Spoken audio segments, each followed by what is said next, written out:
Hello and welcome back to Wrongmar. In today's maths lesson we're taking another look at fractions. Today we're going to be working with a whole range of different denominators. Our goal for today's lesson is to find the fraction of a number, a set or a shape with a range of different denominators. But first, let me ask you my favourite question to ask at the start of these fraction lessons, and that is, can you remember what a fraction is? I can't stress how important it is that you understand what a fraction is. Pause the video and write down what a fraction is. Well, fingers crossed you remember from the last few lessons that a fraction is part of a whole number, shape, or set of objects. That word part is the most important thing to remember. Now, you might remember in our last lesson, we took a closer look at the numbers that actually make up a written fraction. We learned that there was a top number and a bottom number in a fraction. But can you remember what we call these numbers? And more importantly, can you remember what they mean? Pause the video and see if you can remember what the top number is called and what it means, and what the bottom number is called and what it means. Well, you might remember that the top number in a fraction is called the numerator. This tells us how many objects or parts have been taken. The bottom number is called the denominator. This tells us how many parts or objects there are altogether. If you need a little bit of help remembering which one is the numerator and which one is the denominator, remember that the denominator is down under the line. D for denominator, D for down. Remember that when we are finding fractions of numbers or sets or shapes, what we're really doing is dividing the number or the set into equal groups. Take a look at the sets of fruit down below. I have drawn a circle around a fraction of each set. Can you figure out what fraction of each fruit I have circled? Pause the video and write down the fraction of each set. Well, remember, to figure out the fraction of the set, we count how many are circled. So for bananas, that's going to be 3 bananas. That's going to be our numerator, our top number. And then we count how many there are in total. For the bananas, there was 4. So our denominator is 4. We have taken 3 out of 4 bananas, which is equal to 3/4 as a fraction. For the apples, we have taken 2 out of 6 apples, so that will be 2/6, which we write like this. For our strawberries, you can see 4 out of 10 strawberries have been taken, so that is 4/10. We write that as a fraction like this. And finally, 1 out of 8 oranges are circled, so that is going to equal to 1/8, which we write like this, 1 out of 8. Great stuff. So that is a fraction of a set.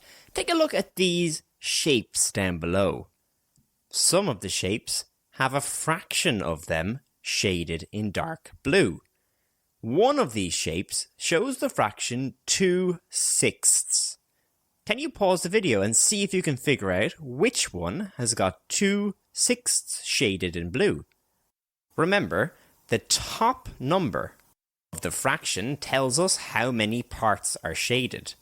The bottom number tells us how many parts there are altogether. Pause the video and use this to help you find the correct answer. Did you get it? The correct answer is this shape here, because you see 2 parts are shaded, that's our top number, and altogether there are 6 parts to the shape, our bottom number, the denominator. Here's an extra little challenge for you. Take a look at this shape that I have marked here. We just figured out that 2/6 of this shape are shaded. So what fraction of the shape is not shaded? Pause the video and see if you can figure that out. Well, did you get it correct? The answer, of course, is 4/6. 4 pieces out of 6. 1, 2, 3, 4. Let's take a look at a different shape that's been shaded.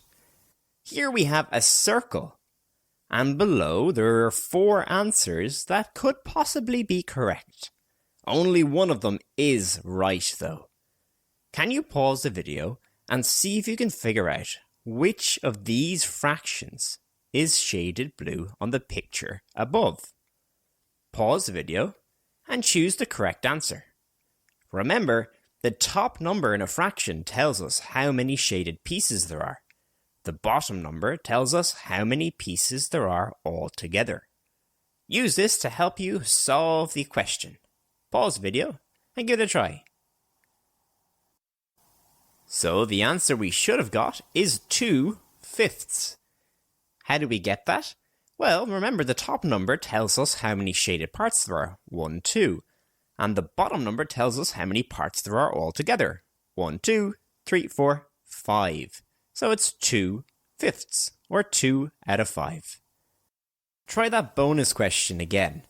Now that you know what fraction of the shape is shaded, can you pause the video and figure out what fraction is not shaded?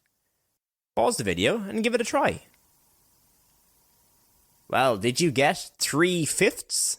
You can see that 3 parts are not shaded, and there's 5 parts altogether. So our fraction is 3/5. How about if we have a question like this? We have a load of pineapples here, and we want to circle 1/4 of them. Maybe we're giving them to somebody as a gift or something. How would we find out what 1/4 of all these pineapples would be? Well, this problem is a little bit trickier because the denominator of the fraction and the total number of pineapples are not the same, so it's not as straightforward as we're used to. First, we need to know exactly how many pineapples there are altogether. So when we count them up, we're going to see that there's 12 pineapples altogether. Now we need to circle 1/4, or 1 in every 4 pineapples. To work out how many this is, we're going to need to divide the total amount of pineapples by the denominator of our fraction. Our number sentence would look like this: 12 divided by 4. And when we divide 12 by 4, the answer is 3. So we needed to circle 3 pineapples to show 1/4 of the set. Now, using division is definitely the best way of finding fractions of bigger numbers. But for now, if that's a little bit tricky for you, another thing you could do is try this. We want to find out what 1/4 of these pineapples are. Because we understand that the fraction 1/4 means 1 out of every 4 pineapples, what we can do is circle every 4th pineapple. 1, 2, 3, and circle the 4th. 1, 2, 3, and circle the 4th. 1, 2, 3, and circle the 4th. You see, we got the same answer. 3 pineapples are circled. That's because we circled 1 out of every 4 pineapples, or 1/4 of the pineapples. Using what you just learned, try and circle 1/3 of these watermelons. Either use the division way or do the counting way. It doesn't matter, you'll get the same answer. Pause the video and give it a try. Well, how did you get on? Remember, we need to circle 1/3 or 1 in every 3 watermelons. To figure out how we might do this, we can divide the amount of watermelons by the denominator. In this case, that's 3. So 6 watermelons divided by 3 is equal to 2 watermelons. So 1/3 is equal to 2. You would get exactly the same answer if you marked 1 in every 3 watermelons. See? Okay, try this one all by yourself. I want you to circle 1/5 of this group of avocados. Either divide the total number of avocados by the denominator and find it out that way, or circle 1 in 5 avocados. Pause the video and give it a try. Well, how did you get on? So in this one we needed to circle 1 in every 5, or 1/5 of all the avocados. To work out how many this is, we divided the amount of avocados by the denominator, and that gave us this number sentence, 15 divided by 5. And our answer is 3. So we needed to circle 3 avocados to show 1/5. Now, finding fractions of sets is one of the trickier parts of maths with fractions. So don't worry if you need to practice this a little bit more. If you need to go back and watch parts of the video again, do so. If you feel like you're ready to try the practice activities down below, you can give them a try instead. That's all we have time for today. Until next time, take care.